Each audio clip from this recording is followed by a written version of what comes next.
Hey, Everybody. I love that picture too. Yeah, we're admiring your picture, Elizabeth. Thank you. I Is it hot over there? Yeah. Oh, Yeah. It's really hot. I mean, Okay. we're in Sebastopol. Actually, today's much better than yesterday. How about everybody else? Yeah, today's better than yesterday, but still hot. Yes, How by 11 degrees or something. 93 degrees right now. Oh, no, it isn't. That was Oh, yesterday. God. It's only 75. It's 75. 70 here. how 70, is it in 75. Italy, Diane? Diana, how's it in Italy? Well, Yeah. we're having a thunderstorm right now. Ooh, how my exciting. Ooh, Yeah. ooh.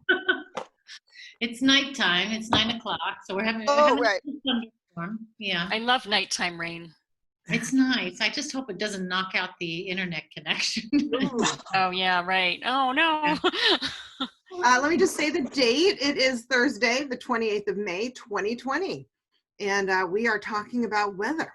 And you know what I think is interesting? It feels, this is, there's a joke about people talking about the weather, but the truth is we imbue significance in our environment, partly because, it's necessary to our survival to pay attention to it. And so it's like, ooh, it's different to be in the dark in a thunderstorm than to be in very hot weather, right? And and you guys all look so hot, so I was thinking it must be hot over there. the bare shoulders and Yeah. I did actually exercise, just want to say, not just speaking. Let's go ahead and put your goals. So what was your goal for last week and how did it go? And remember that this is an opportunity to kind of really figure out what works for you as a goal. And that might have changed from 4 months ago. Who knows? It might be a little different looking, like everything else in the world. So what works for you as a goal and how's it going? And let's celebrate the things that happened.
All right.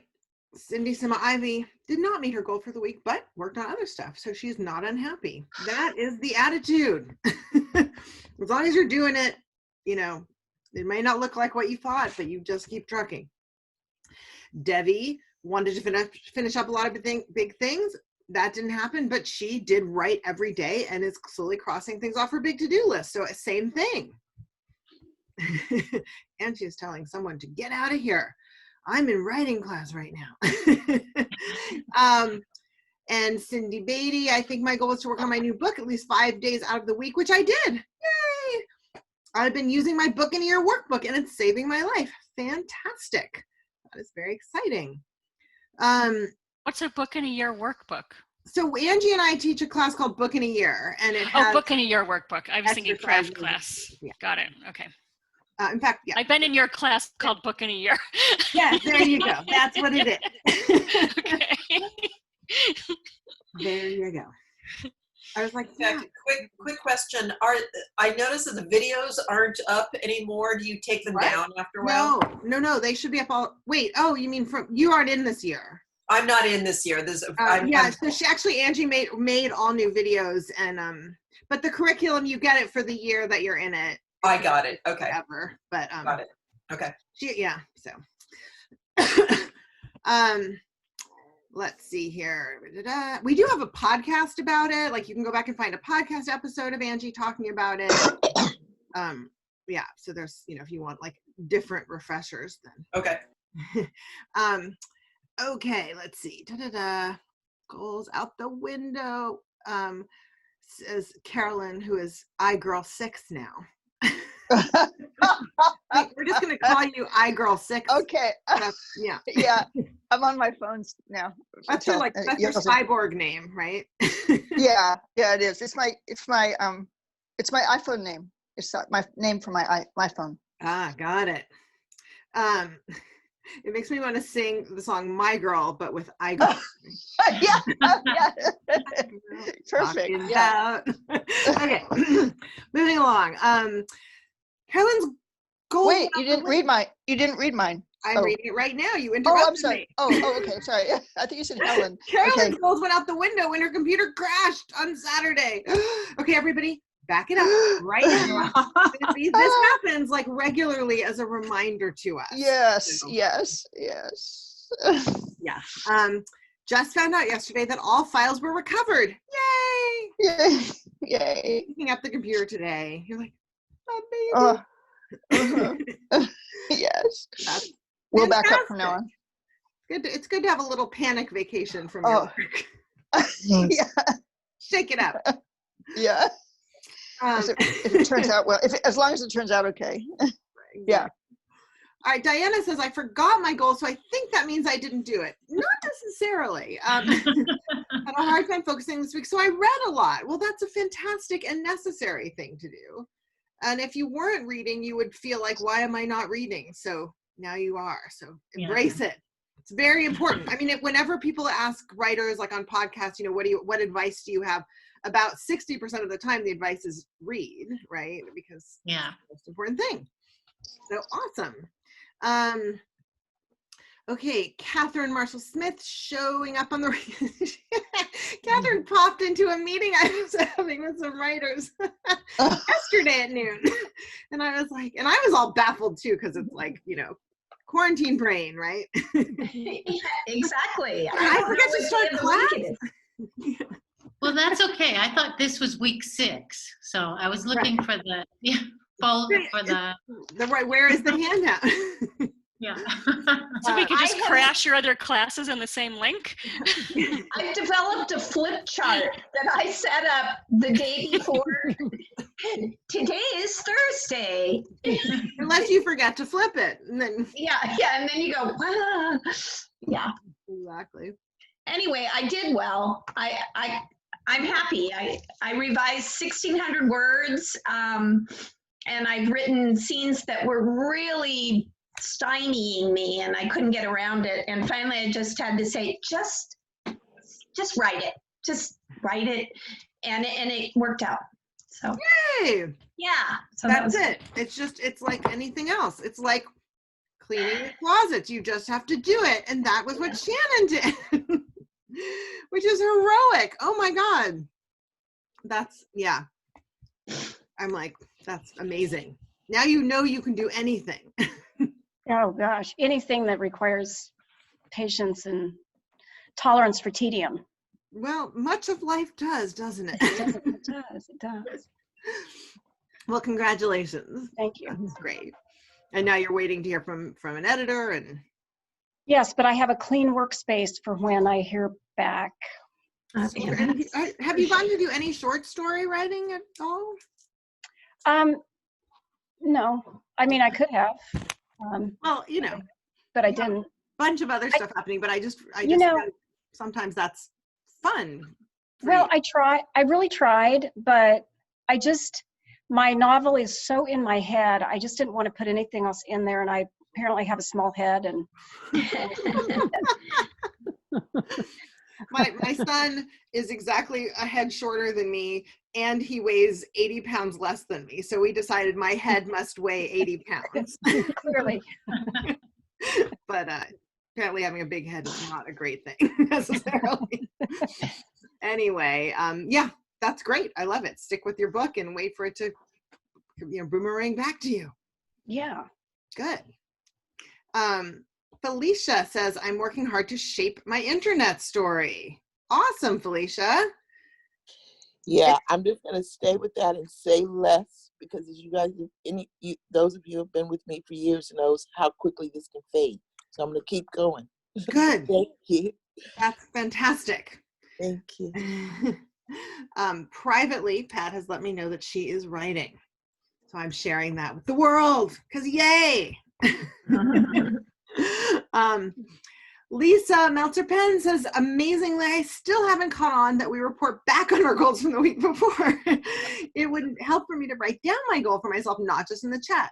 Let's do this right now. Everybody grab a scrap of paper. If you have a Post-it and you can put it on your computer, great. If you have something on you, if you have a place on your computer, like a on-screen Post-it, or you could, okay, if you have Gmail, you can schedule an email to go out to yourself to next Thursday at 11 a.m.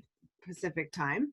So in one way or another, make a note of your goal for the coming week, which you may not know yet, but we're gonna take a break and set that, and then we'll return to Lisa and for her further genius. All right, is everyone doing this?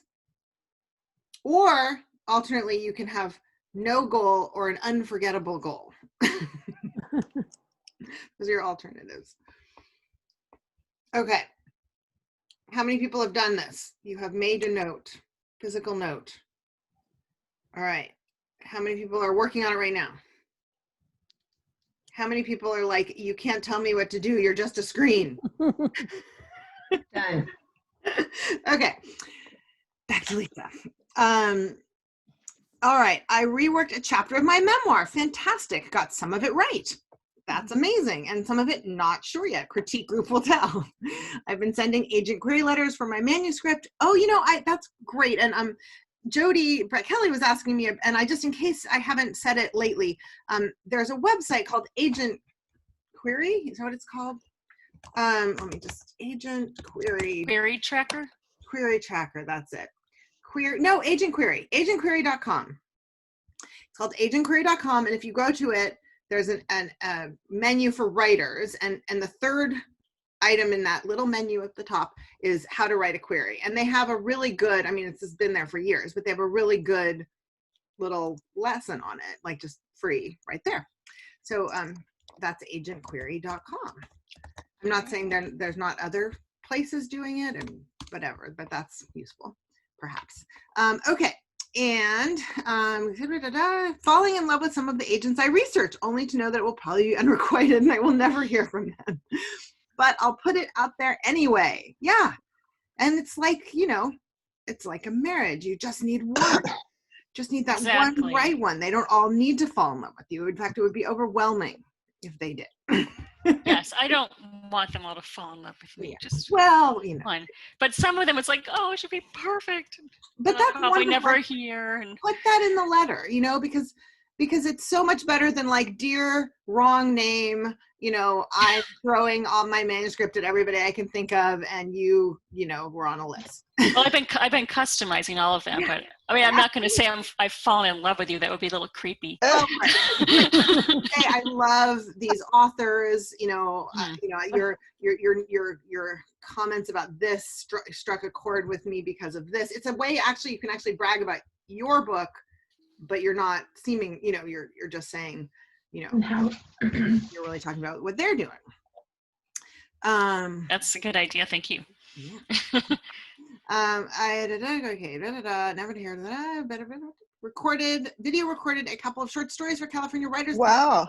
San Mateo County Library website. That's cool. You want to put that Wow. link in? I don't have the link yet because it still has to go through their webmaster, Okay. but I definitely will. Hopefully next time. Yay. Yes, it'll be fun. Sarah says, I'm back into my story again and binge watch Outer Banks as research. What is Outer Banks? Oh my. It's like 90210 meets the movie National Treasure. So it's a total like my 8th grade old niece is like totally into it. Oh, well, And that's I was exciting like, because I can only watch things that 8th graders can watch right now. So- yeah, it was like, yeah, I was sort of obsessed. I am obsessed, but it got me back into it and, or, you know, kind of helped me get really excited about writing. And so, yeah, so it's good. I'm back into my story. Yeah, I am multitasking so I'll be in and out. That's allowed. Then you're not the only one, and that's Okay. the life we're all living now. Okay. I will say I haven't gotten to watch it, but but Mindy Kaling is producing a new show that's about like a 14-year-old girl. Oh, okay. I'll have to look that So up. I saw that and I got excited about it. And Okay. It's called Never Have I Ever. yeah, is it good? Okay. It's excellent. Yeah, it's really good. That's it's a book, isn't it? Isn't that a book? It's a drinking game. But I knew that. Maybe it's a book. Okay, maybe, I don't know. yeah. I think it's Okay. a book, or unless there's a book that has a very similar title. Yeah. Okay. Yeah. I think I saw it on one of the agent websites, actually. All right. So, all right. Carolyn also wants to mention she's getting back to finalizing her other dating memoir and signing with She Writes Press this week. Very exciting. Yay. Bree is continuing with her rewrite, is up to chapter 21, and therefore on the downslope of her 40-chapter book. So from here on, it's a slippery slope. It's great. Clarissa, her heroine, has made it past the end of the second act. Woohoo! Bree continues with her morning pages. Excellent narration. I love it. That's great. All right. I don't know. I don't know if we haven't always done the book in a year workbook. We've done different things at different times, so that I don't know, Lisa, if you had it or not, but maybe. Anyway, I refer everybody to the episode of Storymaker Show, which I'll have to find it, but anyway, where we go into depth about this, although there's more than one where we talk about structure. Okay. Felicia, continue enjoying the process of shaping my story. We're having an addendum here. I'll transfer to Post-it note now. Yay. Yeah, I love enjoying it. Like, that is such an important goal, right? I mean, and maybe we can all take that in for a moment. Like, the actual secret reason we write, yes, it's really hard, especially thinking about it. Doing it is not as hard. Thinking about it is terrifying, right? And there's a lot, like, I think I've mentioned I feel this way about exercise too. Like, did I want to exercise this morning? No, I had many other more important things to do.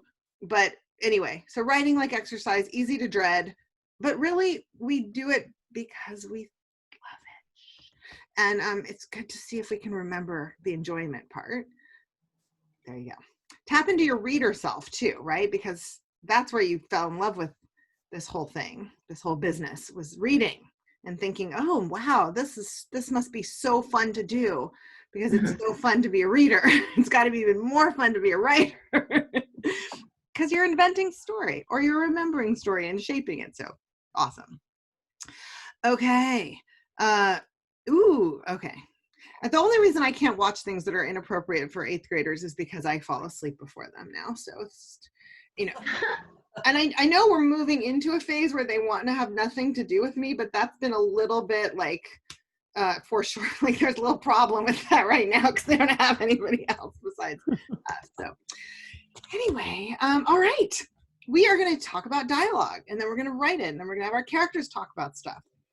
And yeah, what else? I have 2 summer school craft classes, which each have like a spot or 2 left in them. One is Tuesday evening, and one is Thursday. And Tuesday evening is usually in Berkeley, but guess what? It's online for the summer at least.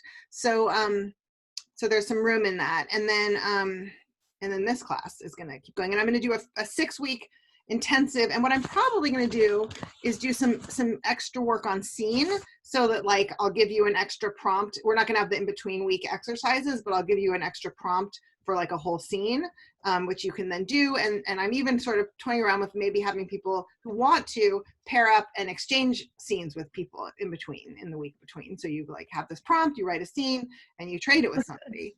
So it's going to be like a good vitamin shot of craft goodness in the middle of everything else. Okay, Angie's class is full, the structure one, and I'm gonna get back to people on revision really soon, and then we'll be launching our next book in a year this summer as well, and we've got some other things up our sleeve, but that's where we are in all of the different things. Okay. And let's see. All right, let's do it. So, yeah, I called this Speaking Truth to Power, Dialogue Illuminating Life.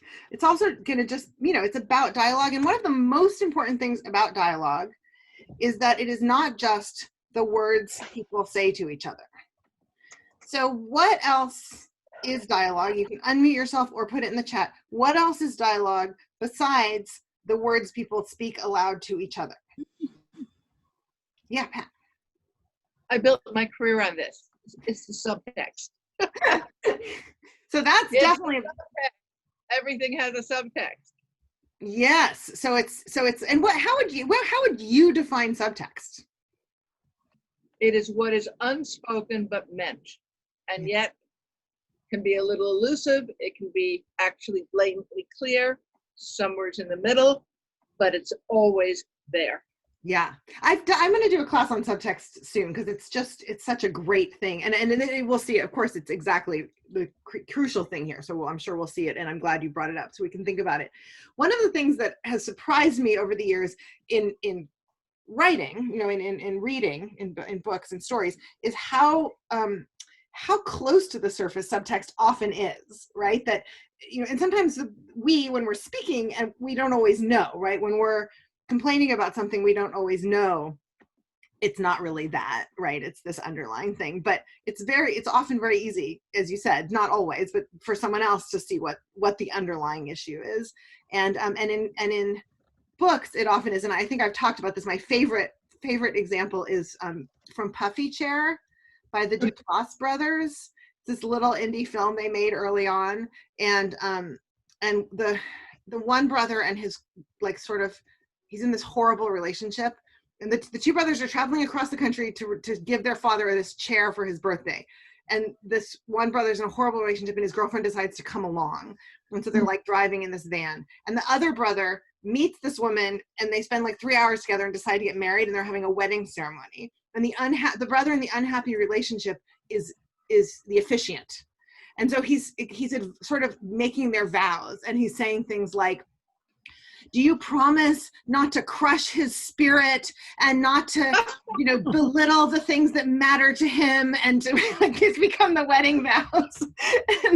and they keep cutting to his girlfriend. And yeah, anyway, that's one of my favorite examples. So, often there's a lot of humor or pathos in the subtext that's right under the surface. Also, since we can't listen to Pat's sessions, Esther Perel does those wonderful podcasts. Wonderful. Yeah, and she has the fantastic Belgian accent. One of my half-sisters has a Belgian mother who has the same fantastic accent. But in any case, and it's therapy sessions, couples counseling on a podcast. All right, so great. What else besides subtext? All right, Debbie in the chat says it's what they do to each other. So there's that Elizabeth Bowen quote, okay. right? Speech is what people do to each other. And that's really important. It's an action. Oh. Yeah, people are not just chatting. Not only, do they have those underlying motives, the subtext, but, they're trying to get something, they're trying to prove something, they're trying to impact something, they're trying to change something, right? They're doing something with their dialogue. Bree, says dialogue moves the plot along. Yeah. And not necessarily by using it as exposition, right? Like the characters, you don't want the character to be really speaking directly to the reader in your dialogue, right? Like filling them in oh, you're my ex-husband. We were married 30 years ago, right? Because people don't fill in these things. What's brilliant about when you feel worried is that if you actually watch those two people encounter each other, and they don't say, oh, you're my ex-husband, we were married 30 years ago. In fact, the most brilliant story in the world probably is Grace Paley's, what is that called? I'll have to put it in the chat. But anyway, it's about a woman running into her ex-husband as she's returning library books. And he's talking about how she never wanted a boat. Or, and he still might get a boat, but she'll never want anything. And anyway, and she's trying to return these books she's had out for 18 years. And yeah. Anyway, the point is, when you see people interacting, we're very expert at figuring out the relationships and the backstory. We don't, and it's also okay with us to wonder for a while, because we're eavesdropping. We love it. We don't want characters to give us exposition, but absolutely we want the dialogue to matter. And I think that's the sense in which Bree's talking about. It moves the plot forward because they're doing things to each other. The stakes are changing, things are building, things are turning, things are getting revealed, things are being hidden, all of those things that are germane to plot. Body language of the character. Yeah. Oh, yeah. Carolyn. That's what I was gonna say that. Okay. Yeah. I'm not looking at the chat. That's okay. You don't have to. Yeah. Well, that's great. That's hugely important, right? And first of all, when we listen to somebody, we are, if we can see them, we're looking to see their body language, right? We're looking to read the subtext, right? To suss out the subtext by their body language. So that's hugely important.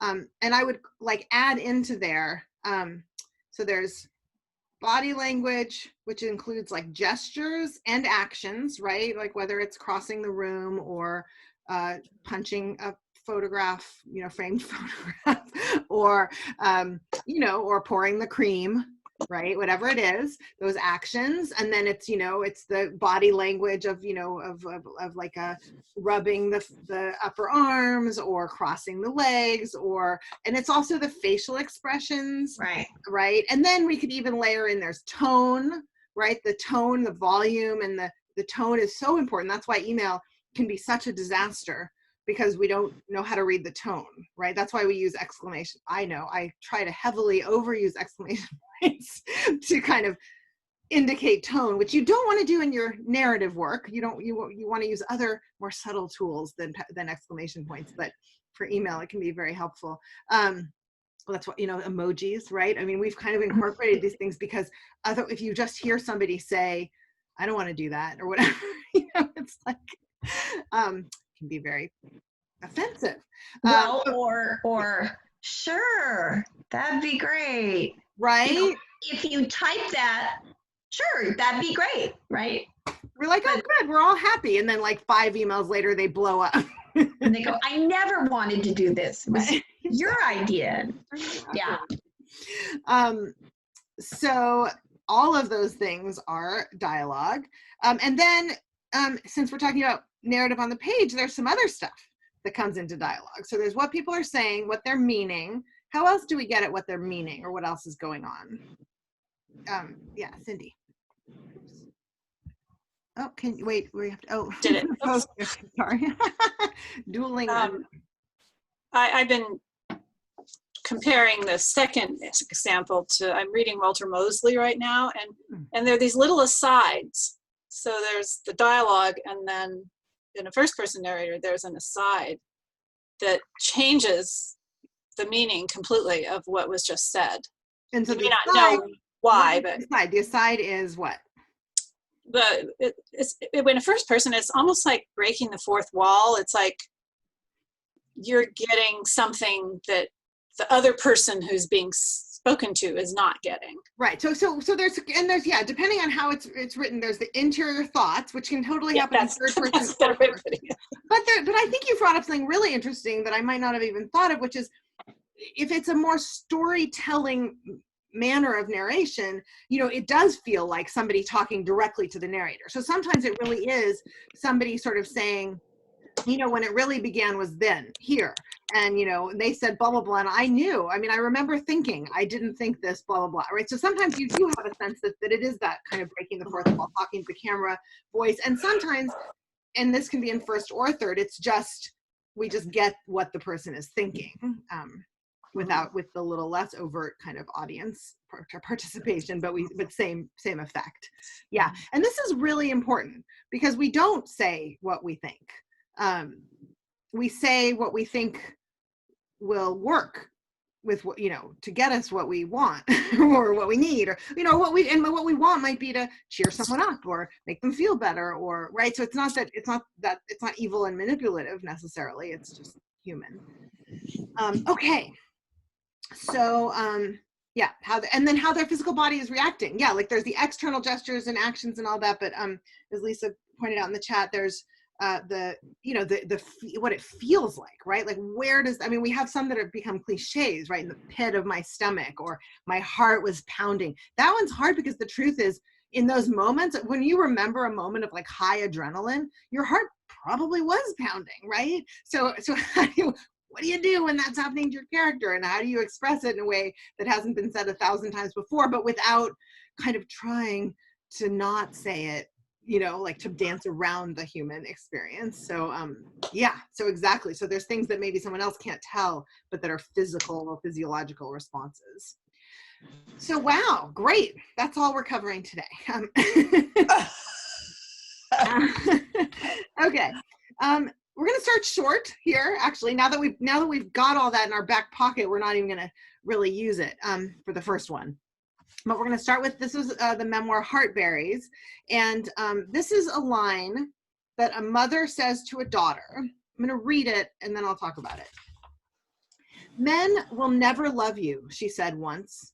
"They'll use you up, and when you're bone dry and it's your time to write, you'll be alone without a goddamn typewriter to your name." All right. One thing I want to say that I love about this is she said once. And I think this is really important because I think that there's sometimes a tendency, I know I do this in my early drafting, to do generalized, she said all the time. She was always criticizing me. She was always da-da-da. And then, maybe give a generic sort of version of this. But these lines that like punch home, like there's that one time. And from this, we get a very strong sense of the mother.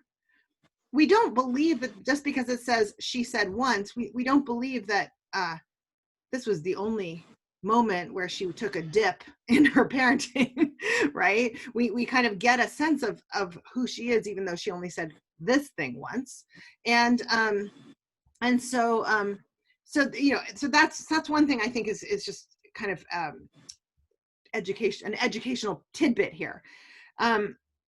The other thing is it's almost sort of proverbial, right? She is sort of saying like, right, men will never love you. And it's in second person. So she's talking about the person to whom she's speaking, although she may be generalizing it more broadly. They'll use you up, and when you're bone, she's kind of making a rule for the world, right? But she's also kind of aiming it hardcore at the narrator. And so we talk about speech is what people do to each other. I mean, you can really see this here, right? So play with memorable, searing words. Play with the powerful specificity that takes generalization and like personalizes it to a specific person, a specific relationship. Play with something that was said once, but was so searing it was never forgotten, and also probably emblematic. I mean, if this was the only cruel thing she ever said, and I wouldn't believe that, right? But if it were, then that would be its own piece of story, right? Like if somebody busts out one time. So we're going to start with a short thing. In fact, I'm going to ask you to just put it in the chat, but don't forget to save it for yourself too. If you're a fast writer, I'm going to give you 5 minutes. If you're a fast writer, write like 3 different ones and then put 1 in the chat. And if you're a slow writer, write 1. And I don't mean fast and slow is a good thing. I mean, it's like sex and reading. It's the speed is not what it's all about. But people are different. So take your own approach. And then when I call time, and I'll give you the 2-minute warning to just have 1 to put in the chat and just give us a punch. We're going to start with a punch. I'll read it one more time. "Men will never love you," she said once. "They'll use you up. And when you're bone dry," metaphor, "and it's your time to write, you'll be alone without a goddamn typewriter to your name." Really great specificity, right? We can bone dry, typewriter, goddamn, voice, really strong voice. What are the words that this character would use to say this thing? What are the specific objects they would invoke? What metaphor would they use? How would they do this to the other character in language?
Couple more minutes, one line.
Okay, please put one line of dialogue into the chat.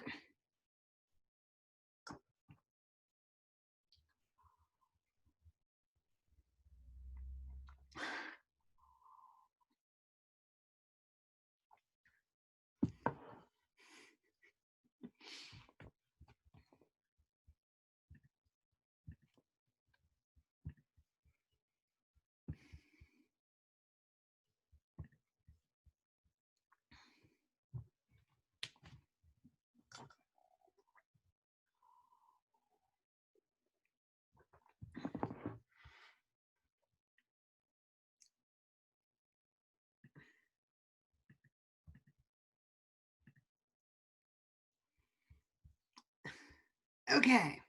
I'm gonna have you guys read these out loud. So I'm unmuting everybody, then you can mute and unmute yourself as needed, and we'll just go in order. And one line, and she puts in a whole page. All right, Lisa, where are you? There you are. Okay. All right, Should I hang read on it? 1 second. Hang on. I don't see one Just line. wait a second. All right. I'm not going to unmute everybody. I'm going to do you one at a time. All right. Lisa Melterpen. Okay. You make a better door than a window, little Lee, my dad said. But what does that mean? I asked. Just move out of the way. You're blocking the TV. That's great. I love the expression, and then I love the unwillingness to explain it, right? It's not, it's just like, just move out of the way. Yeah, it's great. Yeah, good, great. Debbie, let's unmute you. You're unmuted. What will people say if they see you out with friends now? All right, good. And I love the what will people say, right? Gives us so much about character and about a moment. And then, see you out with friends. It's like, ooh, that's the thing, right? Like it sounds so innocuous. So it's intriguing. And it gives us, I think, again, with some character. Cindy, will you unmute yourself? Cindy Beatty. Thank you. Professor Hunter leaned back in his chair, pushed it back slightly, then put his feet up on the corner of his desk. Catherine, my friend, I'm going to tell you this because you're one of my favorite graduate students. Men will present you with one thing, one aspect of themselves, like a beautiful verdant jungle canopy, but you can't see the ruins below. That's why you must ground truth the men you date. You need boots on the ground to determine whether what you're seeing from above is what is actually there. Sorry, it's way more than one line. But.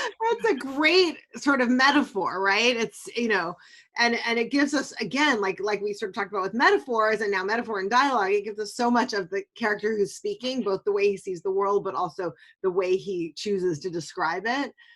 Yeah, interesting. That's great. All right, Tara, yours is only in to me.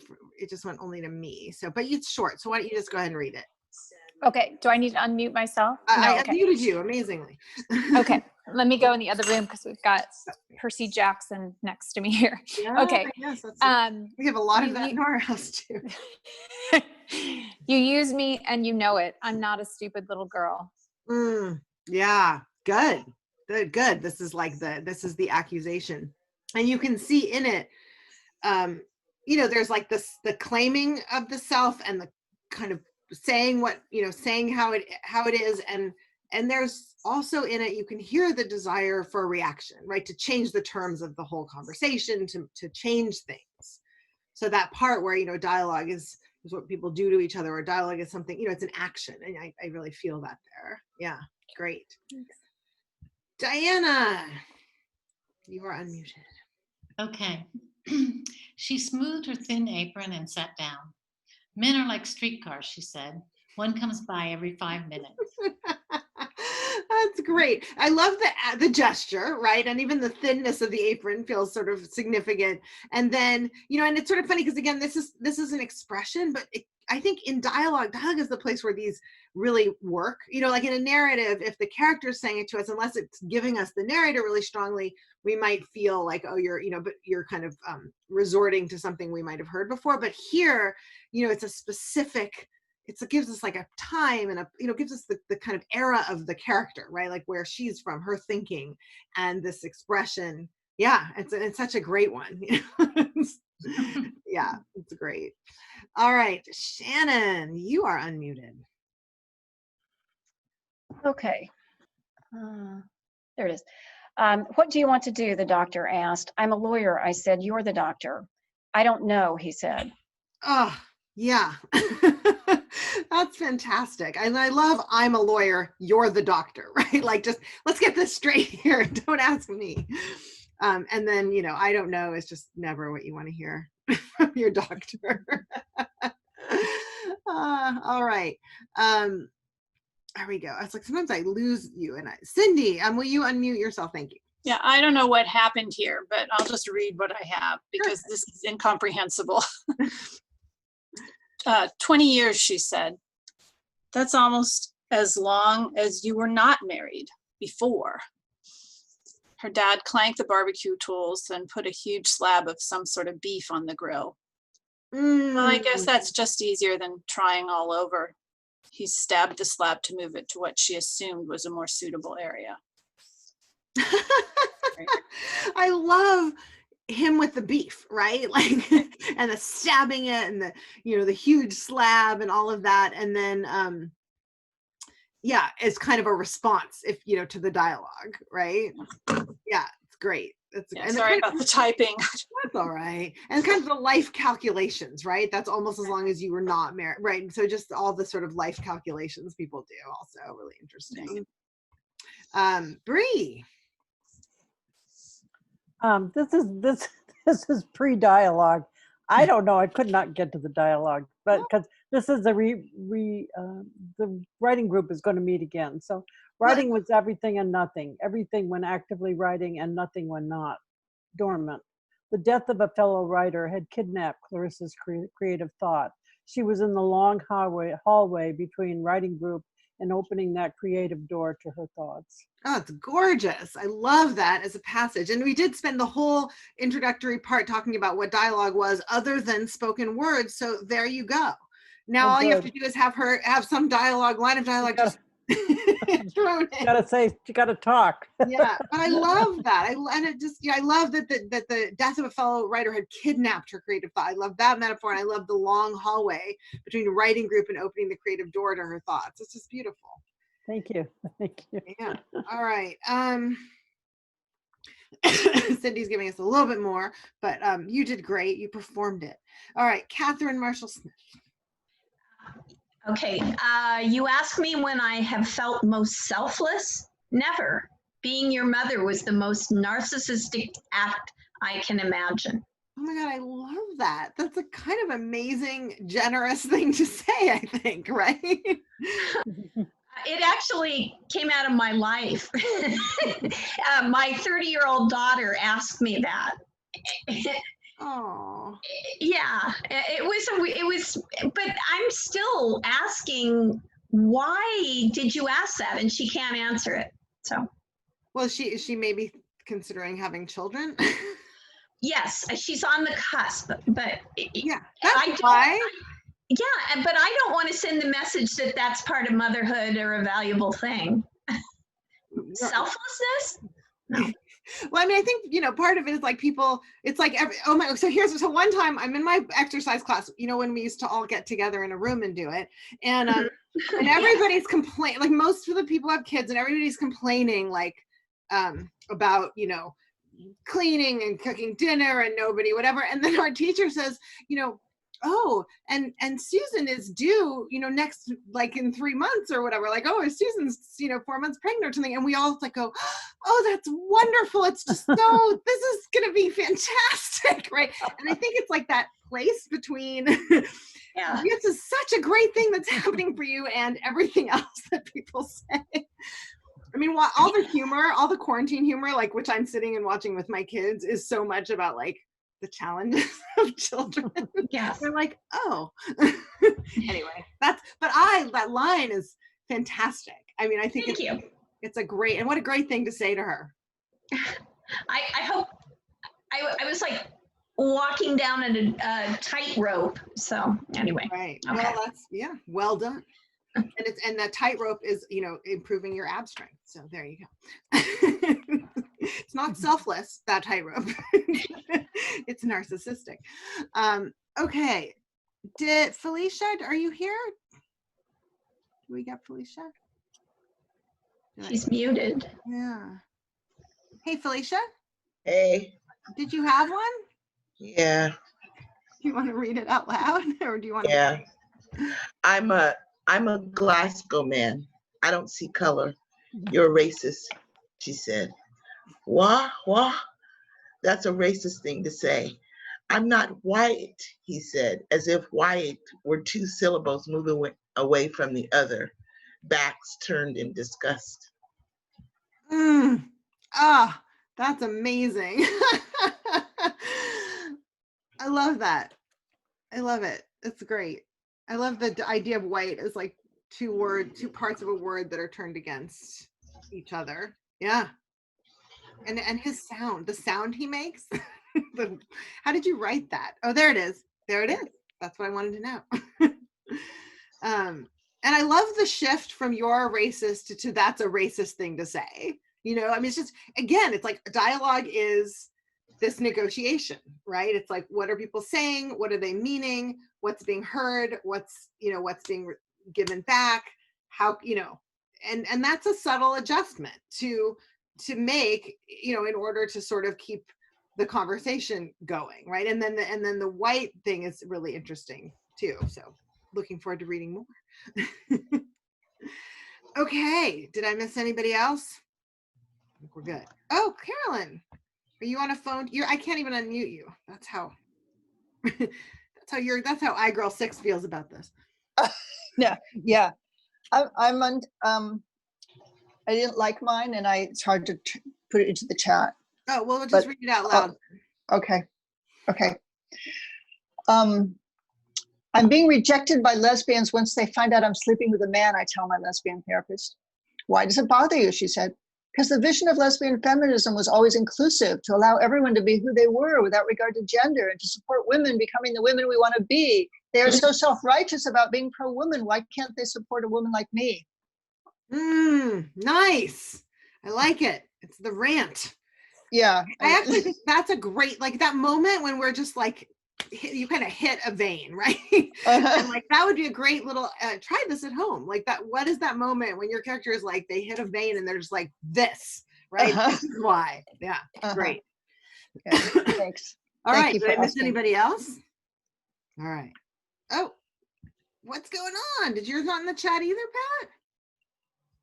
You have to, I can't unmute you either. So there's some kind of correlation between my ability to unmute. There we go. Okay. But you're not there either. Well, I ran out of Kleenex. You don't want my toilet paper roll. Let's see if we can change that one. Okay. Okay, this is very brief. It's one line, right? Pardon? It's one line, right? It's one line. Great.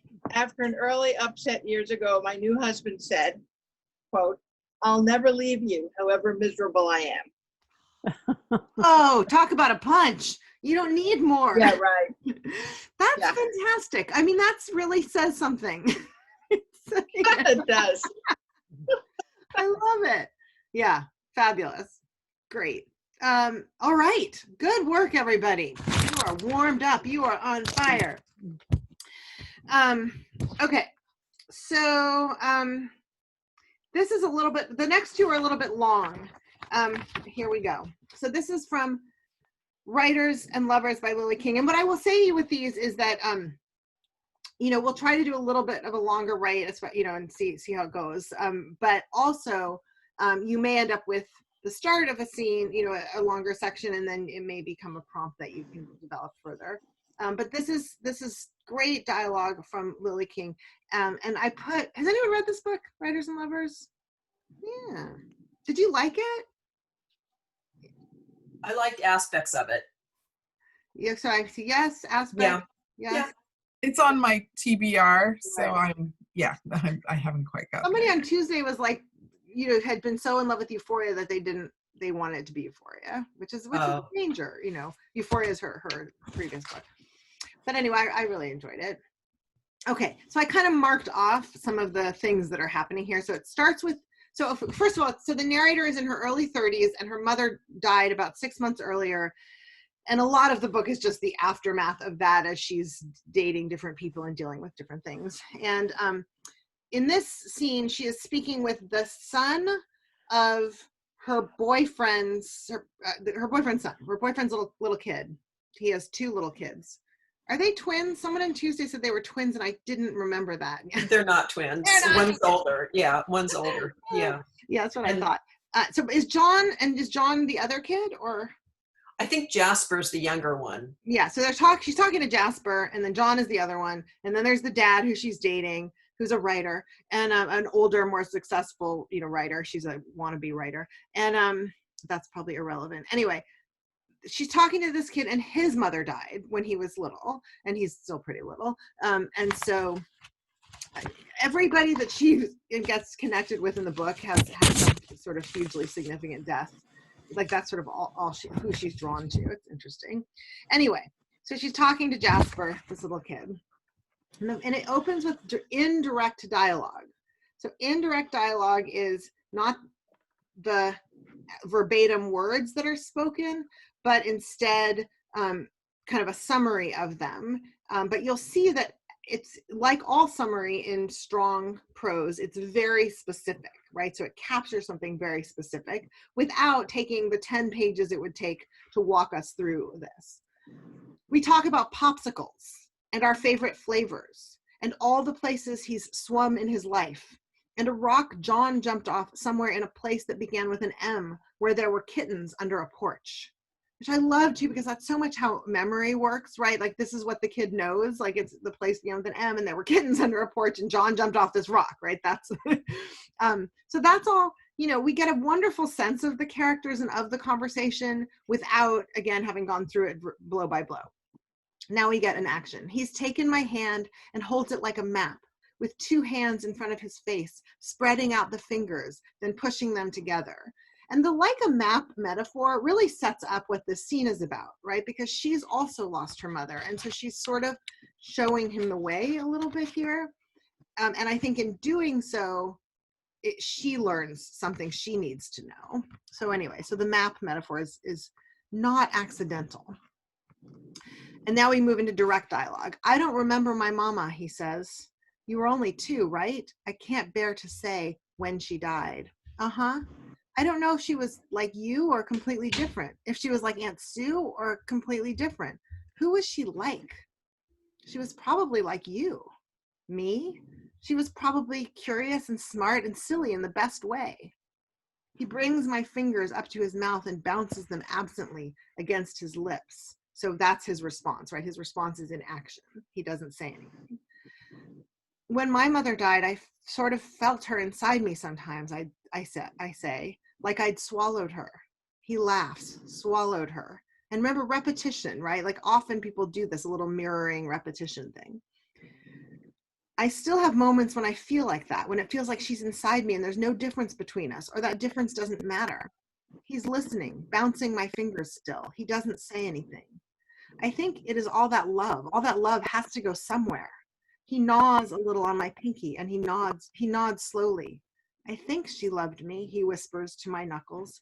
She did, I say, and still does, very, very much. And that love will always, always be inside you. And that's a choice, right? She makes a choice there to assert something, right? To assert something. She doesn't ever met this woman who's now, several years dead, right? And she just asserts this truth. And like I said, I think it's a beat in which she learns something she needs to sort of know as well. So this is just a beautiful mixture of indirect dialogue. So try to play with some of these things, right? Indirect dialogue, action as reaction, right? So sometimes people react, but they're not reacting with words. And this beautiful gesture, we talked about like, okay, what do you do with the pounding heart?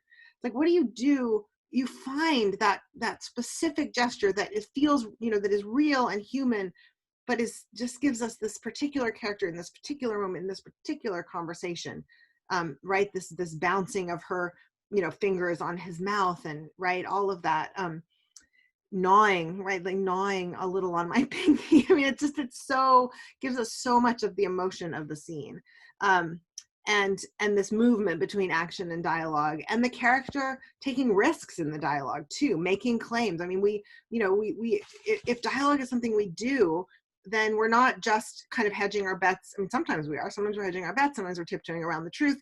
But sometimes we're inventing things and imagining things and asserting things, and trying to make a difference. So yeah, so jump in and play with this. And another element that might be fun to play with is these are two very different people who share one significant shaping life circumstance, right? That they both, and that you have the dead mother, and she's really grappling with that. That's very much part of what the book is about. And so, what they can and cannot say and the strategies they use, and but also thinking about like, where do your characters overlap and what are they struggling with? So, all right, so let's do 12 minutes.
Couple more minutes.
Okay, so let's hear some of these. And if you are a person who writes a lot really fast, then we're going to just hear part of it because we just there just isn't the time to hear everything. But share a couple of minutes worth, and that's about as much as my brain can respond to anyway. And let's hear some of these. So who would like to read? Debbie, looks like you have to unmute you, please. Here you go. The telephone rings and your father-in-law answers. It's for you, he says, handing you the sleek black receiver. There is sadness stamped on his face and resolve in the way his jaw is locked. You hold your breath for a second to calm what feels like caterpillars crawling inside your stomach. You hear the voice on the telephone and you hold your breath again as the voice speaks calmly, asking you questions that only require a yes or a no. After a moment, you exhale and answer monosyllabically. You look hard at your mother-in-law and she cannot hold your gaze. Ooh, I love how much tension is building, right? Like there's this like the in the reader, what is going on here, and yet we're also being given so much in even in the sleek black receiver, in the sadness and resolve on the father-in-law's face, in the questions with the yes or no answer, the monosyllabic responses, the mother-in-law who can't like hold her gaze, right? So there's like we're given a lot, so it doesn't feel like we're being kept outside. It's almost like we're just so close that we're not being filled in the way we don't fill ourselves in sort of mentally, right? And so, but anyway, so it's got this lovely suspense that pulls us in. Is this the Crash book? Yeah. And is this the book you're want to do in revision? No. Okay. Can you just let me know which book it is that I'm doing in revision? Yeah, in the chat. Can you just do it in the chat? Okay. Yeah. Thank you. Who's next? Diana. Can you unmute you, please? Okay. Okay. He was already gone, even though I had things to ask. I closed my eyes and asked him just the same. I wanted him to tell me who he was. I heard him say, I am the little boy on the pony with the sweet smile, but I am also splashes of red and black on a tight canvas. I can see you're confused, he said. but I could not find a way for those two me's to live together. I think of my name, Salvatore. Savior is what that means. Did I save people on the battlefield or did I crumble under the pressure? I'll tell you. I closed up all the horror inside and let the drugs race through my veins until my body moved without me. I know you've never seen me run or speak freely, but I'm so happy that you can. That's so beautiful. You know, that sentiment, right? And there's like a little sort of triumph in it, right? I mean, this is a father to a daughter, Yeah. right? So there's sort of like, okay, there's kind of generational levels of survival, right? Like I didn't get there, but you did. And I just think that's a beautiful, profound truth. I also, I wanted him to tell me. I think that's a great beat for everybody to remember, that when we're talking to people, we want them to say certain things, and often they don't. And some of what we're trying to do with dialogue is to elicit the things we want, right? And then the splashes of black and white. I mean, this is some beautiful sort of poetic imagery in here as well. A red and black, not black and white. Yeah. Did you get that he was already dead? I didn't, but again, I'm just hearing it go by, so I might have missed something. Okay. Did other people get that he was already dead? No. I thought I sensed that at the beginning, and I got a little confused, but it was partly because I'm like still recovering. Okay. Yeah, at the beginning, it sounded like can everyone put this in the chat so that we do get to hear everybody read today? That would be awesome. Okay. No, it's worthwhile. It's just I'm a little tight on time. So who's gonna read next? All right, Catherine, and it's a you unmute you day, please. There we go. Okay. I stood in the dark entry hall and stared across the living room at the brightly lit kitchen. I watched my mother in her business suit and heels as she moved from stove to counter, stirring the marinara sauce and chopping onions for it. I could tell from the speedy way her shoes hit the ground that she'd had a good day. She hummed tunelessly over NPR on the smart speaker. I hated to interrupt. I lowered Marilee to the floor and let her be ambassador for me. Oh, hello, Angel, my angel. My mother turned as Marilee touched her. She lifted her up, and Marilee hugged her tightly around the neck. Oh, there you are. My mom looked in my direction, and I moved into the light, blinking as my eyes adjusted. Here I am. Here I am. I straightened my arms, the length of my body with palms open. Well, how was your day? Good? She asked and turned away. I sold the Turner house. We're celebrating with cupcakes. She flourished the pink iced cakes at Marilee. And that's it. Great. I love how much that we get about the speedy shoes means she had a good day, which also means the narrator is like really reading her in a certain way through all these details. And then at the end she turned away, and then she's asked a question, but she turns away and starts talking, right? So that's like a specific kind of communication. And then the sort of the here I am, the baby is the ambassador, but also like the marinara sauce and just, getting us right into the sensate details of the world. Yeah, beautiful. Thank you. All right, who's next? All right, Lisa Melton. Oh, you have to unmute yourself today for whatever reason. And you'll be able to hear more. Okay. All right. I'm going to try to not read the whole thing because it's a little long. What do you do with a tea bag? You dip it for 5 seconds. Dip, dip, dip, and out. We talk about the tea tray and how funny it is they keep bringing a carafe of coffee and packets of tea bags, but no hot water. Lipton tea, the worst.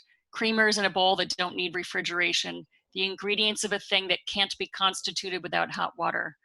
I know I'm stuck on this tea tray, but there was something I wanted from it. What would happen if you got hot water? Someone in the room asks. What then? Well, then I'd make tea. But you just said you don't even like Lipton. You could get tea down at the cart in the lobby, A reflex when I walk by it is to look at that cart and its offerings and decide to walk by, forsaking it for the crummy cafeteria and whatever crummy Lorna Doones and bad coffee come on the daily comfort care trays. It's not comfort, But having it all there, having the hot water to at least try to constitute the tea would mean something. It would be like having mom here, I say finally. It's what she would want. And we wouldn't be here if she weren't. We wouldn't be all together, flown in and driven in from different parts of the country, all of us driven if not for her. I was just back from the lakes, those big bowls of water with everything serene on the surface and everything unseen down below. It was the water I wanted, not the tea. I wasn't going to ask the coffee cart people for that. It wasn't the point. Dana sit from her. Let's stop there because I have a lot to say. Okay. So, and first of all, this is such a great example of subtext, right? Like, and we get that right away before you kind of start to go down the road of like, you know, saying it's like having, it would be like having mom here. It's so poignant. You know, what do you do with the tea bag? And then like the tea, just the fact of the tea with no hot water is so sort of poignant right away, right? I mean, it feels like, okay, you're sitting in your dying mother's hospital room and they keep giving tea and no hot water. I mean, it just feels, there it is in a nutshell. And that they call it, you know, the comfort care, you know, tray or whatever. And then, but everything's crummy, right? And that word crummy. And you know, and she says there was something I wanted from it, right? And that's the subtext. And I would actually say, when we get to the line and you know, to at least try, right? To at least try with the water. So all that's there. And then we get to, it would be like having mom here. It's what she would want. And I actually would consider cutting, it would be like having mom here and just say, it's what she would want. Right. I think, you know, I think in some ways it's more powerful as subtext and it's pretty clear and pretty painful, you know. I don't know. I don't know. Maybe I've spent a lot of time in hospitals, but it's great. It's great. It's a great struggle, you know? Yeah. Good. Beautiful. Thank you, Elizabeth. Yeah. Thank you. All right. Who's next? Dara. Like quick while Percy Jackson's on. My dad's the first one to move his feet just a little, just enough for the porch swing to move us back and forth, back and forth. We're both fixated on the back field where remnants of wildflowers peek through drifts. In a few months, they'll wake up from their winter's nap, nourished by the rain and sun. They'll grow green and lush and bloom in 1,000 colors. How did Uncle Danny die? My dad's feet stop rocking. The swing stops too. I glance at him, just long enough to see him biting a corner of his lip, like he does when he's concentrating on a crossword puzzle. He was a lot like Jane. He'd have these dark moods that he couldn't shake. So he killed himself too, I ask. Yes. How? He sighs. He hung himself in the garage. The image of my uncle I never knew is so crisp in my mind. I can see the grooves of the rope, the garden tools in the garage, his body swaying a little as the rope holds him. Did he leave you a note? No, Jules, he didn't. And it's something that's haunted me my whole life. Very powerful. First of all, you know, just before we even get into the, you know, the sort of more overtly the stuff about death, like you know, he was the first to move his feet just a little. And I think we can all see the power in that kind of action, and that, you know, that it has a lot of particular meaning about the relationship, about moving, you know, being able to move, right? And then the wildflowers and their future, the sense of the future and what's going to happen and everything blooming, you know, in the middle of grappling with tragedy. And then the feet, you know, and then his reaction is the feet stop, and then the swing stops, everything stops. And the biting his corner of his lip, like he does when he's trying to do a crossword puzzle, right? I mean, that gives us so much about the way he feels about what he's being asked about. I wondered if there might be a beat before he says yes. You know, she says, did he kill himself too? And my sense is, you know, there was something that was unspoken for a long time, and that is being spoken because of their shared new tragedy, right? And so there's something changing here when he tells her up front. Like I wonder if 2 years earlier he would have said yes if she had asked him that, right? But she wouldn't have asked him that, but maybe she would have, but if she'd asked him, it would have been a casual ask. It wouldn't have been a survivor ask, right? And so he would have answered it differently. And same with when he tells her, because she's pretty young, right? She's a young teenager, and he's telling her something. Again, he probably wouldn't tell her under different circumstances. So just what does she see in him? You know, that well, as he's sort of, even if it's a split second, he's doing something, he's probably deciding something, and he's doing something differently, certainly, than he would have before. Yeah. And it's great, right? It's this moment of like raw honesty. And I think it's this very powerful thing, that's this powerful truth about these kind of moments where people start to tell each other the truth that then gets buried and hidden. Yeah. Yeah. Wonderful. Thank you. All right. Should we dive in and do some more? All right. The last one is from, speaking of tragedy, is from Your House Will Pay, which is a novel by Steph Cha. And this is a scene between two sisters, Grace and Miriam. They're adults, they're in their 20s. Grace lives with her parents, and Miriam hasn't spoken with their mother in 3 years. And the day of this scene, before this scene, the mother has gotten shot in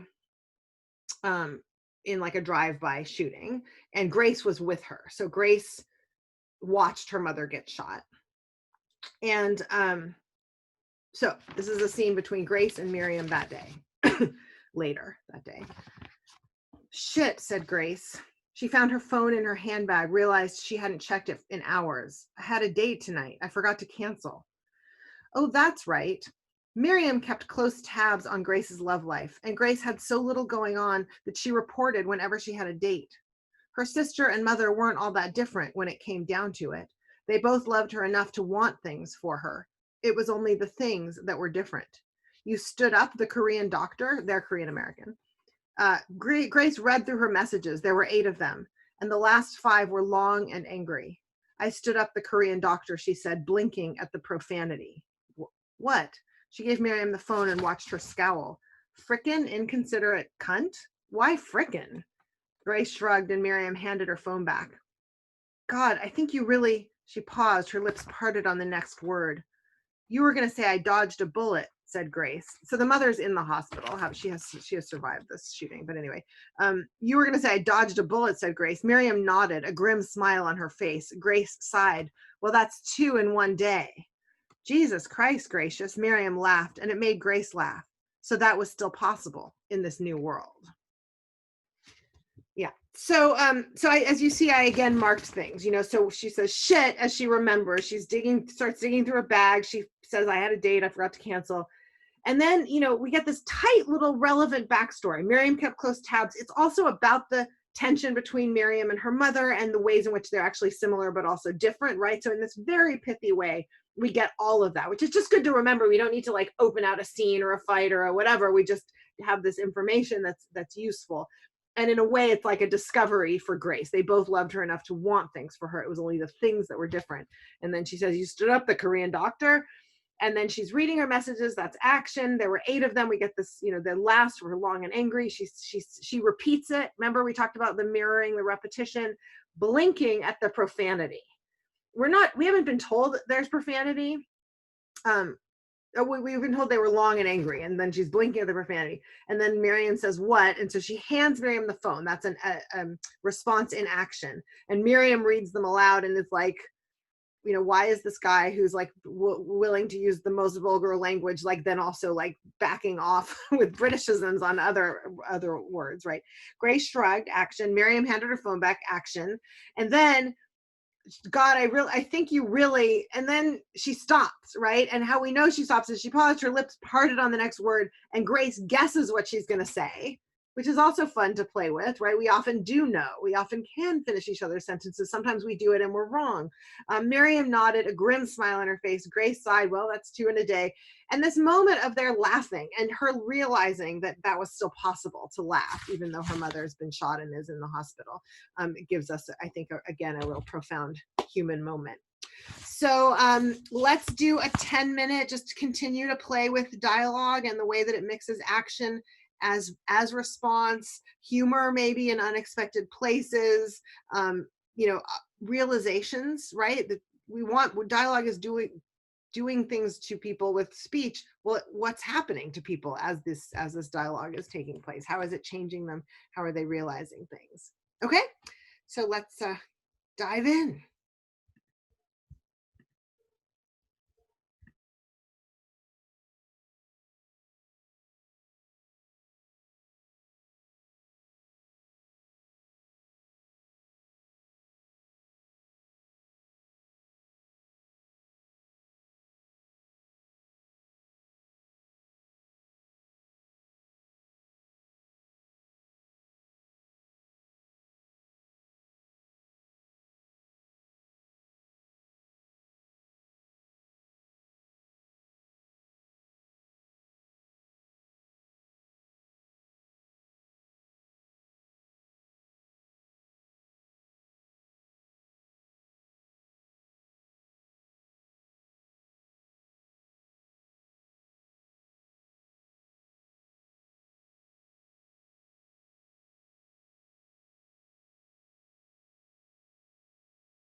Couple more minutes.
Okay.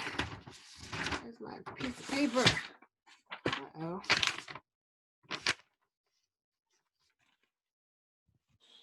Uh-oh, are you frozen, Elizabeth? Or am I frozen? I don't think I'm frozen, but I was muted. Can you hear me? All right. I seem to have dropped my notes. So whoever hasn't read, let's start. Go. Let's see. Lisa read. Bree. Oh, I'm all unmuted and everything. I just Okay. unmuted you. Okay. Yes, the last writing. This is the writing group is resuming after Abigail's murder, and this is their first meeting after the murder. So this is just, I'm setting the scene. And so the last exercise, I wrote about their discussion about how they were going to honor Abigail as they reconvened. And so this is more the discussion of what they're going to do. Oh, horse feathers, can't we just write? How about we write for 10 minutes about what Abigail meant to us, Elaine said. Her pen was poised, ready to start. 10 minutes isn't really long enough, Portia chimed in. I'd need at least 12 minutes. Okay, 12 minutes, Lloyd said. And I'll be the timer, Elaine came back. There's a timer on my watch, I can set it. That's 12 minutes. Well, it's 11 minutes now. We spent at least a minute in discussion about how to honor Abigail's memory. Elaine put her phone on the table and checked the numbers. Okay, 11 minutes. They all wrote for about 2 or so minutes. Lloyd put down his pen, looked around, and watched the others write. He coughed. Does anyone have a cough drop? Portia rummaged through her bag, produced a lozenge. Now they were down to 8 minutes. Okay, I've written all I can, Yvonne said. Should we all read what we've written? And that's all. That's wonderful.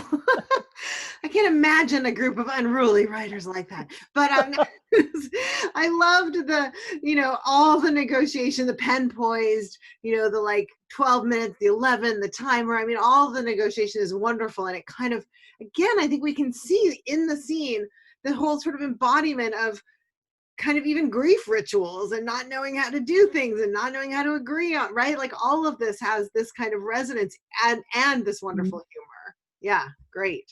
Thank you. Thank you. All right, thank you. Shannon, will you unmute yourself and read to us?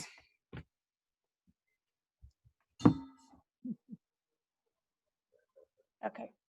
Thank you.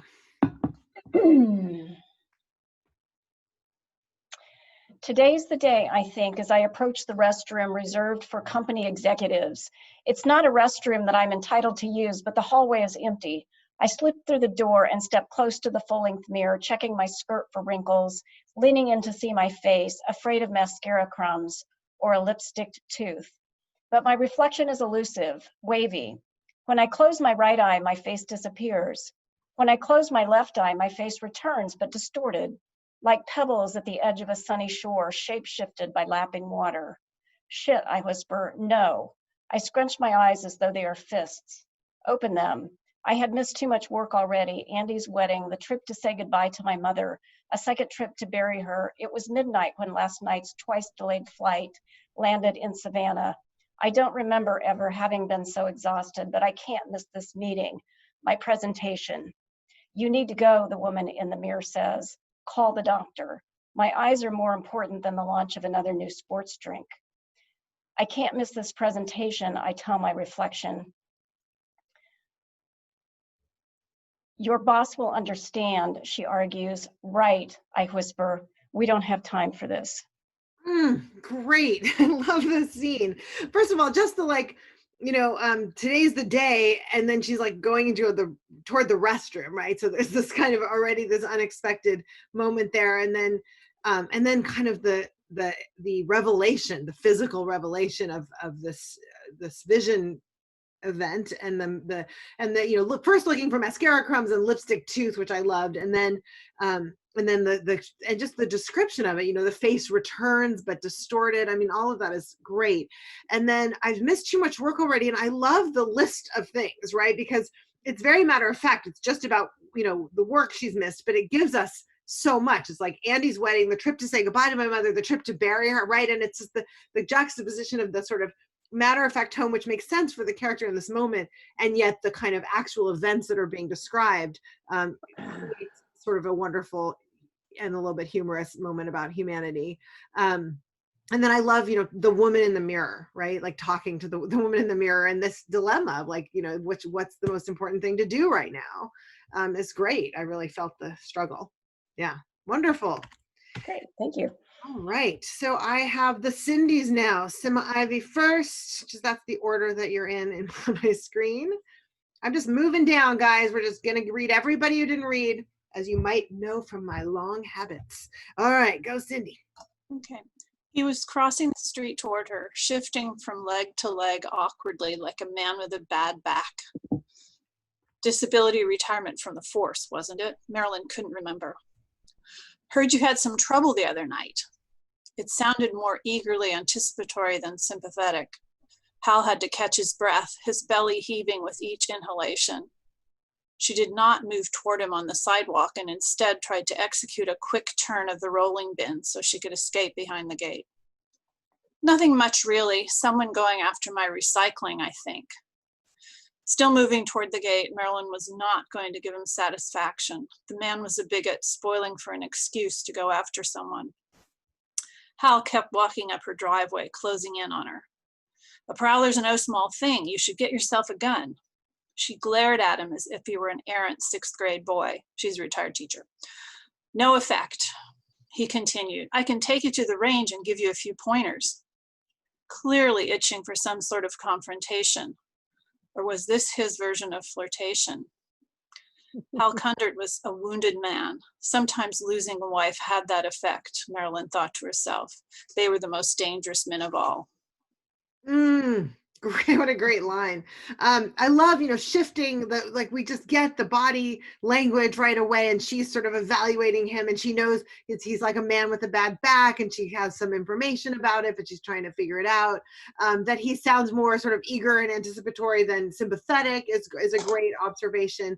And I love, she's trying to execute a quick turn with the rolling pin. Yeah.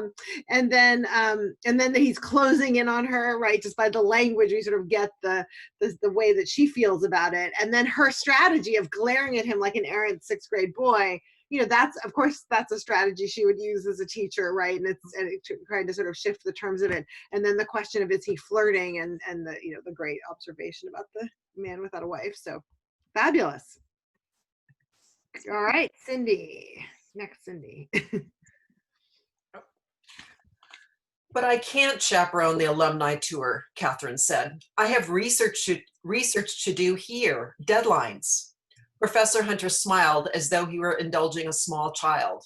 Catherine realized she didn't know whether he had kids. If he did, he would be an absent father, she was sure. Catherine, you'll discover that nothing will be as important as helping your faculty advisor in his hour of need. Also, you'll be glad to hear that Nick Green will be the other chaperone. I know you two are friends. He was watching her so closely that Catherine felt her life depended on keeping her expression as blank as a Mayan stele. Nick agreed to chaperone. That's it. Oh, fun. Okay. So, I love, she says, I can't, very definitively. And he smiles like, and he's indulging a child. So right away we see the tension. And then, and then her sort of decision that he would be an absent father is great. It gives us a lot about both him and how she sees him. And then his language, you'll discover, right? Like it sort of almost echoes back to that first exercise we did, right? This sort of personalized delivery of great truths. I wondered if you put friends in quotes, or how you delivered the tone that you delivered to us through tone. Oh, with just dots, like a pause, like he pauses. Yeah. And he's wrong. They haven't dated, but. Yeah, anyway, it's kind of interesting to play with what's the tone there, yeah, but fun, good. It's great. There's a lot of tension and negotiation and all of that. Like, how do we work this? So good one. Thanks. All right. Let's see. So I'm just looking down my line here. And all right, so we have Pat and Carolyn and Felicia. Pat, can you unmute?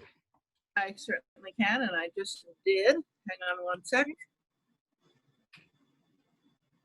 Okay, it's about the right length. Karen, our older daughter, has come to sit outside. Says she needs to warm up after Park City, Utah, which was 30 degrees when she left for the airport this morning. Coming back to Marin to get her fancy hair salon ready to reopen soon after being shut for over 2 months because of the coronavirus. I am sitting 10 feet away from her wearing a mask, but she has taken off the mask she started in. I decide not to say anything about it as the air is still and we are far apart. I really miss the warmth, she says. Well, we're in the middle of a heat wave, I answer. You've got the warmth. It's so nice here, she says, looking around. The hotel is awful. Can I stay in your guest quarters? You'd have to quarantine, just use it as a hotel room, go in and out the back door. Could I use the fridge? No, I say carefully. Look, it's really painful to have to set these boundaries with you, but we can't take any risks. You'd have to eat out, and you'd have to wear a mask, even in the yard. Okay, no problem, she says, putting her mask back on. Okay, if you're sure that works for you. Yes, it'll be fine, thanks. 10 minutes later, she phoned from the guest bedroom. Can you make me a coffee in the morning? No.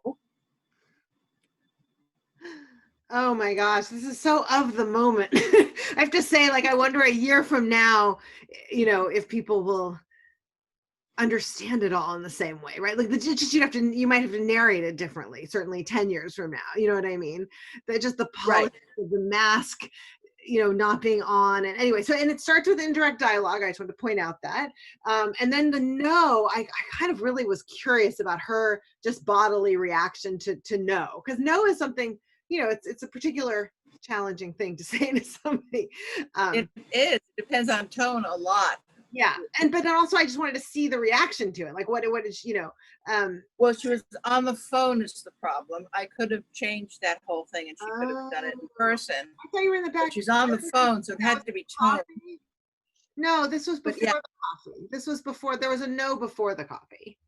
Can I use the fridge? It was the can I use? Oh, that's right. That's right. I need. Yeah, that'd be really good to have. Yeah, I think it'd be good to have what she did. What she did is that she covered up, but I could have seen her retreat slightly physically. It's a good idea. I'll do that. Yeah, good. Yeah, it's great. It's like, and then we see that in any scene, there's just all the shared understandings and the non-shared understandings and all of that's at play, right? And some of it is going to be common to everybody reading it and some of it won't be. And so we have to sort of figure out, like right now, this is sort of common to everybody, and at some other point it might not be. So it's really interesting. Yeah. Right, and the subtext is clear. That after all of that, she says, "Can you make me coffee in the morning?" How do you do that at 12 feet? Yeah, yeah. Are you still my mommy, even though we right? have a virus going around? Yeah, yeah. All right, Carolyn, can you unmute yourself? Unmute. Okay. Donna Marie was expertly flipping through the dressy dresses at Macy's, a rack I had not visited in over 20 years. She pulled out a black sparkly one. "This is perfect," she said. "You can wear this anywhere." "It's so dressy," I said, looking askance. I couldn't believe that after all my years in overalls and tailored slacks and shirts, I was back here trying on being feminine again. Donna Marie had only been my boss for 6 months, but she'd figured out that the only way to rescue me from my post-lesbian shock was to get me out dating men. And for that, I needed a dress so I could start at the holiday singles mixture in Berkeley that weekend. "It's always best to be overdressed," she said. "You'll attract confident men. Just never be underdressed. You'll attract the losers." Oh my gosh, that's really funny. That's another one of those, like, just it's great when people I come got in fun. with You found their- it. They're rules of life, right? I mean, it gives us so much about the character, and it kind of makes us think about life, and right, and it's interesting because I think we go to story for rules of life and how to survive, and so when a character's like coming out with them, it's engaging and we makes us think. At least I like a rack I had not visited in over 20 years, and like, it's so dressy. It's like, and something intriguing about like the boss taking the lead on this. Yeah, great scene. All right, Felicia, will you unmute you, please? Hi. It's in the chat, and sorry, then I have to scroll back to the top of that chat to see it. I'll just read it from the page. I think sorry. I'll expand the chat. That's what it is. Okay. "There are pigeons nesting in my eaves," I said softly. "They coo come evening time, right?" Jonah asked. "Yes," I said softly, settling back in my blankets, the warm cell phone resting against my ear. "They hunt game on the estate," Jonah explained. "Pigeons have a flight path. When they take off, you know the direction they'll take." Jonah used words I'd forgotten, words I'd missed, words American men never use: coo, far-fetched, blather, love, forgiveness, grace, forever. Words that served as an embrace in the absence of touch. At first, it had been impossible to understand a word he said. Then slowly I learned to hear the pauses, listen deeply enough to hear his Scottish lilt, tilt angry or loving, follow his rhythms, see what he said. I could see those pigeons flying like arrows across a gray sky, no clouds, the dark tree line just beyond. I'd always wondered how hunters zeroed in for the kill. "I cannot stop thinking about you," he said. "Me too. All I think about is you," I said. Oh, it's gorgeous. I love, again, we see like pigeons nesting in my eaves. Totally literal, right? And yet it has, my eaves. I mean, there are particular word choices that kind of reveal the sort of seductive tone of the conversation, and then just the warm cell phone too, the warm cell phone resting against my ear, right? Like, what details are we going to draw on for these kind of like these new relationships that are totally have all these intermediaries, and it's just wonderful because it's such an exacting one, that does the right kind of emotional beat. And then the list of words, I love how the list of words evolved. Coo, far-fetched, some of them are sort of choices, like specific like language choices that an American man might not make, or that are even outside of sort of the lexicon of American English. And then they move into these other ones that are just kind of deeper conceptual kind of boundaries. So I love that, that kind of turn. And then just the kind of, again, the literal act of learning to hear the pauses, but also what that kind of, how that resonates emotionally to mean something about how people connect to each other. And then just, you know, I'd always wondered how Hunter zeroed in for the kill as the line that precedes, I cannot stop thinking about you. There's something in that. It's not a direct, you know, it's not that we're seeing a direct parallel, or it doesn't make me afraid, but there is a little bit of humor in it. And I love the canna, you know, the sort of dialect there, and just the move toward the more overt statement from pigeons, you know, to this direct statement. So beautiful, beautiful. Thank you. Thank you, everyone. I have lots of ideas about this piece, but I think, why don't you just tell me when you're done? Okay. Thank you. Great. Yeah. All right. We're running a few minutes over, but all we need to do now is put the goals in the chat, which you already have on a note in front of you. You don't even have to think it up. It's right there. So this is just practice for next time. Do you remember? And if you missed that, make sure you've got your goal posted for yourself. Book in a year, homework. 5 days a week, awesome. More book in a year homework. Writers love deadlines. They sustain us. The Maggie Dunn scene, and a scene list is also such a great thing, isn't it? If you've got a deadline and a scene list, you've got everything you need. I mean, because you already have, you know, talent and stories. Bree, work on the rewrite 19 chapters to go, but who's counting? Awesome. Lisa, write at least 15 minutes a day. Yes, and ground the structure of my memoir and keep writing forward. Good. Cindy, CI, trying to get short story tidied up. Also organize the many drafts of my immigrant novel. Great. I like there's a lot of organizing and tidying going on there. Carolyn, get back on schedule for book in a year. This was the only thing I have to say, like, the pandemic didn't throw you off. Like, nothing has thrown you off except the loss of the temporary loss of the computer. I have no doubt you'll catch right back up. Mainly revel in having all my files back. It's great. Catherine, one more thing, and then back to revising 2 hours a day, Monday through Thursday. Awesome. Shannon, receive editor's feedback next week. Take a deep breath, read it, get back to work. Yeah, don't forget to, like, you know, make a list, make a plan, right? Figure out what you agree with, what matters. It's all so overwhelming to get notes, and then it's just about organizing them. We just did a podcast about getting notes, actually, so if that's helpful. Thank you. Story Maker Show, yeah. All right. Podcast is great. Yes, I love the podcast. Oh, thank you. Great. If It's you really love good. it and Yeah. you haven't, put a review up. I think I have. Okay, I'll see. I'll check. Every once in a while, it's like, I'm so bad. I don't post it on social media. I just like did it once 2 weeks ago, but you know, I like almost never do anything about it. But then like these things will pop up, these reviews. It's very fun. I like to listen to it when I'm walking my dog. Dogs like it. No, I know. If it gives her a longer walk, she likes it. Exactly. That's awesome. So I can get to the end. Right. My mom listens to it while she's falling asleep, so she's always got something to say about the beginning. I'm like, why did I have that impact on you? Great work, everybody. And next week is alternate week with the fabulous Felicia. And then we're on week 6.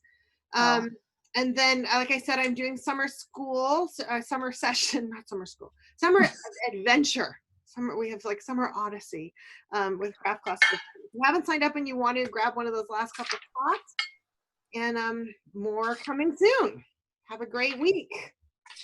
Bye, everybody. Bye-bye. Bye, everybody. Bye, everybody. Bye, everybody.